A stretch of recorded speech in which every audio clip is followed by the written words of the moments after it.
দিনের কথা, যেই দিনটি আমাদের কাছে আসছে, দিনটি যেন রাস্তার মাঝে আছে। কত দূর এসে পেয়েছে গো, হাওড়া না ফারাক্কা, ওই কঠিন ওই দিন এমন একদিন রে, রাসূল বলেন সেই দিন সূর্যের তাপে মানুষের জিহ্বাগুলি কুত্তার মতো, কুকুরের মতো হয়ে বেরিয়ে যাবে।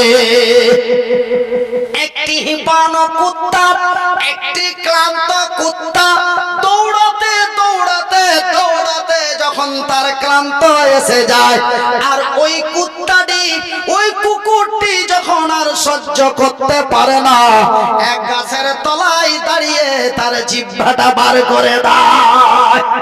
আপনাদের দিকের কুকুরগুলো ওইভাবে জিহ্বা বার করে এরকম করে, আর জিহ্বাটা দিয়ে কি বের হয়?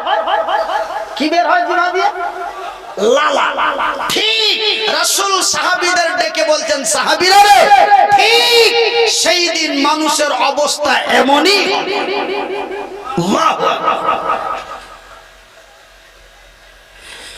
ভাইজান, আমার শিক্ষিত ভাইয়েরা, আজকে যারা আল্লাহর কোরআন এবং নবীর হাদিসের কথাগুলি বুঝতে পেরে আমার দিকে চেয়ে তাকিয়ে আছেন, আল্লাহ আপনাদের জান্নাতবাসী করুন। আল্লাহ আপনাদের কাল কিয়ামতের কঠিনময় হাসরের ময়দানে আমার আল্লাহ যেন আপনাদের আমলনামা খানা ডান হাতে দিক, এই দোয়াটা আমি মাবুদের দরবারে করি। ভাই গো, আমি কোনো বানানো কেসা বলতে পারি না, আমার অভ্যাস খারাপ। আমি কোনো বানানো কেসা বলতে পারি না, আমি কোনো বানানো গল্প বলতে পারি না, এটাই আমার চরিত্র। কিন্তু বন্ধু, আমি মনিরউদ্দিন যতক্ষণ পর্যন্ত আপনাদের কাছে কথা বলার শক্তি দিয়েছে, আমার রাসূল এবং আমার আল্লাহ ছাড়া অন্য কোনো কথা আমার মুখ দিয়ে বের হতে শরম পায়। রাসূল বলেন, সাহাবীরা রে, সেই দিন মানুষের অবস্থা এমন হয়ে যাবে, মানুষ সহ্য করতে পারবে না, মানুষ দৌড়া দৌড়ি করবে। ভাইগা, মানুষ সেই দিন মাবুদের দরবারে হাত দুটি বাড়িয়ে কামনা করবে, আল্লাহ আর সইতে পারি না, আর সহ্য হই না, আর বাঁচতে চাই না, কিন্তু আজকে মানুষ মরতে চায় না। আজকে মানুষ মরতে চাই না। কেউ আছো গো, হাত তুলে একজন বলবে, মনিরউদ্দিন হুজুর আমি আজকে মরব। আছেন কেউ? আজকের ময়দানে পাবেন না, বাংলার মাটিতে পাবেন না, ভারতের মাটিতে পাবেন না, বিশ্ব জগতে পাবেন না। সে নিজে থেকে স্বেচ্ছায় মরতে চায়। ভাইজান, বন্ধুরে, আমার আব্বা জানেরা, কেউ সুস্থ মস্তিষ্কে মরতে চায় না। যখন বড় জুলুমের মধ্যে জান বাঁচানো মুশকিল, তখন সে সুসাইড করে মারা যায়। কিন্তু ওর হৃদয় থেকে মরে নাই, ও সুস্থ মস্তিষ্কে মরে নাই। সুস্থ মস্তিষ্কে কেউ মরতে চায় না, আমরা সকলেই বাঁচতে চাই। আমাদের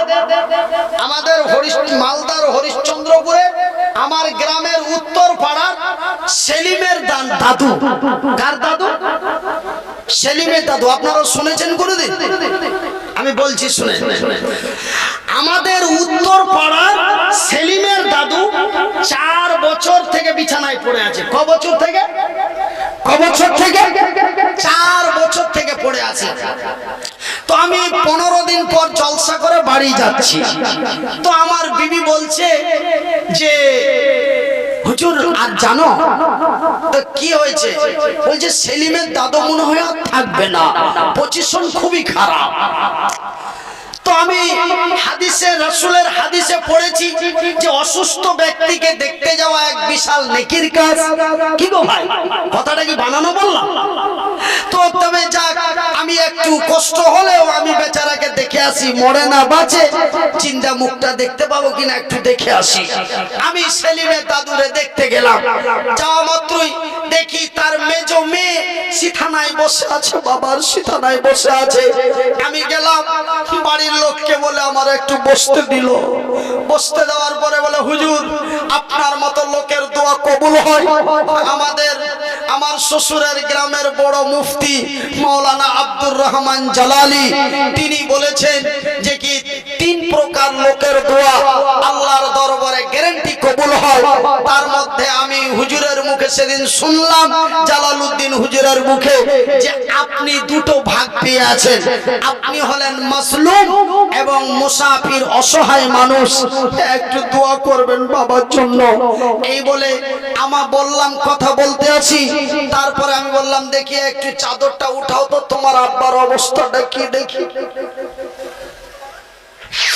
চাদরটা উঠিয়ে দেখলাম তো দেখি সেলিমের দাদুর পাছার মাংসগুলি খসে খসে যাচ্ছে, হাঁটু দুটো ফেটে গেছে, জায়গা দিয়ে পায়খানা হয় না, অন্য এক জায়গা দিয়ে পাইপ দিয়ে পায়খানা হচ্ছে, ঠোঁটটা মাড়িটা ফুলে যে বেরিয়ে গেছে, দাঁতগুলি কেমন হয়ে বেরিয়ে গেছে, মনে হয় থাকবে না। চেন্নাই, ভেলোর এবং কলকাতা, পিজি, শিলিগুড়ি ডাক্তার এমনি করে করে আপনার নেপালের কাঠমান্ডু, ঝাপা থেকে ফিরিয়ে নিয়েছে।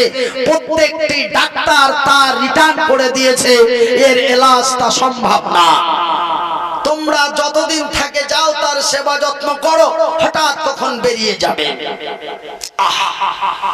ভাইজান, লোকটা ভিতর থেকে আওয়াজ করে,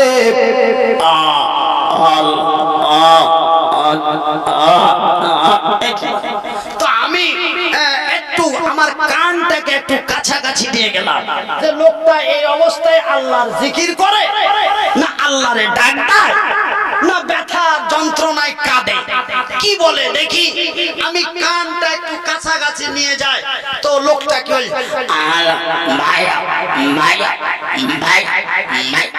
বোঝা যায় না। আমি আর একটু খুব খেয়াল করে শুনছি, তো লোকটা কি বলছে, ওর আওয়াজ থেকে আমি পেলাম যে সেই আল্লাহর জিকিরও করে না, আমার আল্লাহরও ডাকে না, ব্যথাও অনুভব করে না। কি বলছে জানেন? বলছে, বাঁচাও বাঁচাও বাঁচাও বাঁচাও। বাঁচতে চাইছে। কি চাইছে? কি চাইছে? বাঁচতে চাইছে। তবে আমি জানি মরতে হবে। আল্লাহ তার পবিত্র কোরআনে বলেছেন, বিসমিল্লাহির রহমানির রহিম,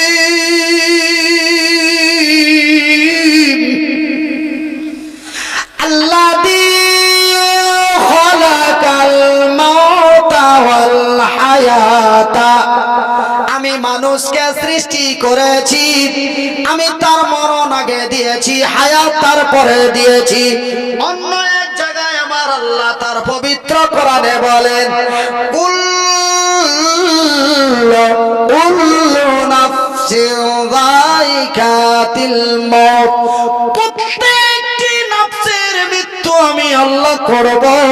আমি যারে রূহ দিয়েছি, আমি যারে জীব দিয়েছি, প্রত্যেককে মরে যেতে হবে, প্রত্যেককেই মেরে দেব।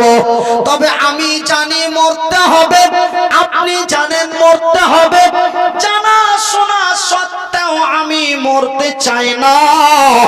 ওই সেলিমের দাদু এত জুলুম কষ্ট হয়, তবুও মাবুদের দরবারে বাঁচতে চায়। তবে ভাই গো, আমি বাড়িতে এসে আমার বিবিকে বললাম, রে হাজেরার মা, আমার বড় মেয়ের নাম হলো হাজেরা খাতুন, এখন বয়স 15 বছর আমার মেয়ের বয়স। রে হাজেরার মা, সত্যি রে সত্যি এত জুলুম লোকটি দেখে আমার চোখের পানি বেরিয়ে গেল। এত লোকটির কষ্ট হয়, তবুও লোকটি মরণ চাই না, তবুও লোকটি যেন বাঁচতে চায়। তবে সেই দিন কতই ভয়াবহ দিন রে রাসূল বলেন সাহাবীরা রে সেই দিন মানুষ মরতে চাইবে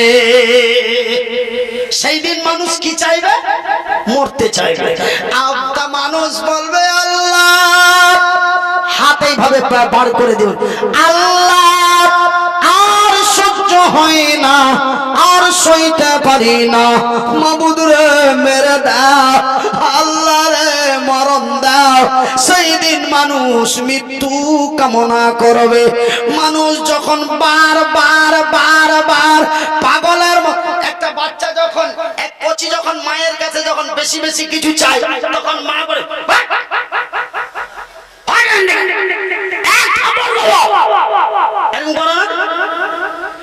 এই যে মানুষ যখন পাগলের মতো আল্লাহ মেরে দাও আর সইতে পারি না আর জান বাঁচে না আমার আল্লাহ বলে পাগলের দলেরা রে ছাগলের দলেরা রে পাগলের দলেরা রে ছাগলের দলেরা আজকে কেন তোরা মরতে চাইছিস তোরা কি শুনিসনি মনিরউদ্দিন সেই দিন বলে এমন এক অভিনয় যুক্তি দিয়ে তোদেরকে বুঝিয়ে আমার কোরআনের কথা বলেছিল এই কথাটা শুধু মনিরউদ্দিন বলেনি আমার জমিনে লক্ষ কোটি উলামায়ে কেরাম বলেছে আমি আল্লাহ হাজারো বছর পূর্বে আমি পবিত্র কোরআন দ্বারায় আমার রাসূলের কাছে মেসেজটা দিয়ে দিয়েছি আমার নবীর কাছে বার্তাটি দিয়ে দিয়েছি আমার রাসূল বিশ্ববাসীকে বলে দিয়েছে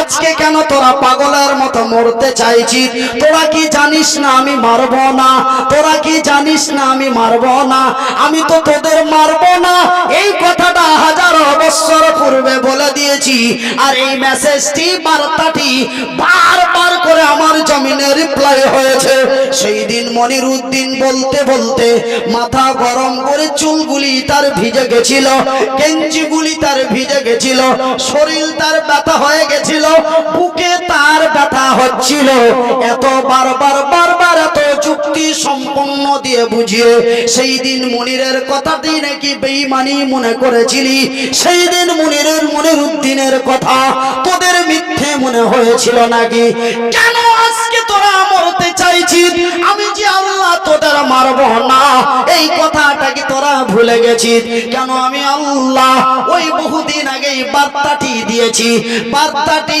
কি রে বার্তাটি যদি আপনারা পারেন আমার সঙ্গে পড়েন বিসমিল্লাহির রহমানির রহিম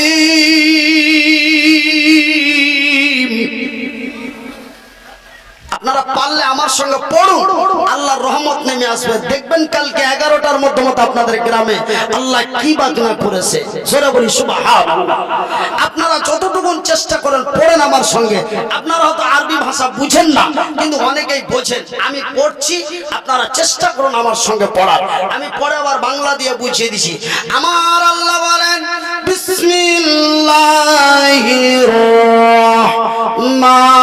রহমানির রহিম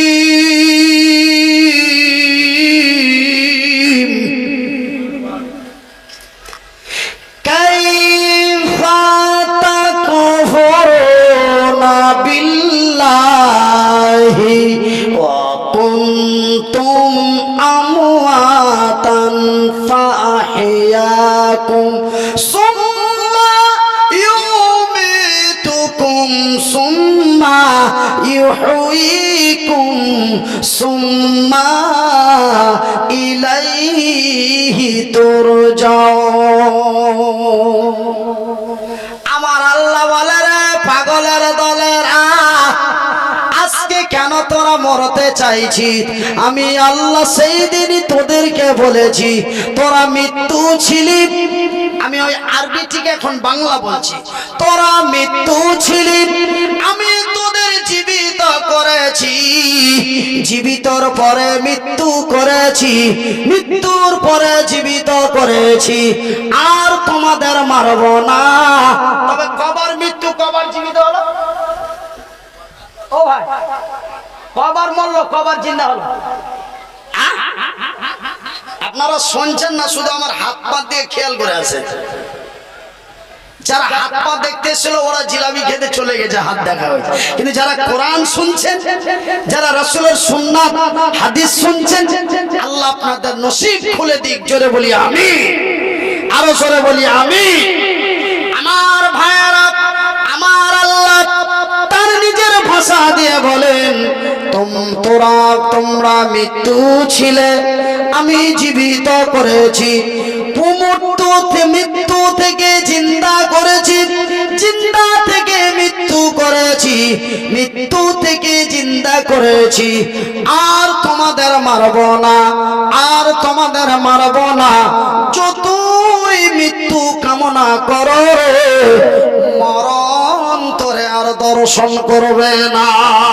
লা ইলাহা ইল্লাল্লাহ, লা ইলাহা ইল্লাল্লাহ, লা ইলাহা ইল্লাল্লাহ, লা ইলাহা ইল্লাল্লাহ। সুবহানাল্লাহ ওয়ালহামদুলিল্লাহ, সুবহানাল্লাহ ওয়ালহামদুলিল্লাহ, ওয়ালা ইলাহা ইল্লাল্লাহ, ওয়ালা ইলাহা ইল্লাল্লাহ, লা ইলাহা ইল্লাল্লাহ, মুহাম্মাদুর রাসূলুল্লাহ। ভাই গো, আমার আব্বাসানেরা, আমার সোনার চানেরা, এই কোরআন হচ্ছে আমার সব। কেন? আল্লাহ তার পবিত্র ভাষায় বলছেন, বিসমিল্লাহির রহমানির রহিম,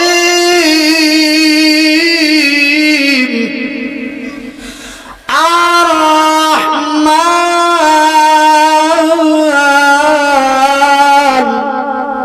আমি বড় দয়াবান, আমারই নাম রহমান, আমারই নাম রহিম।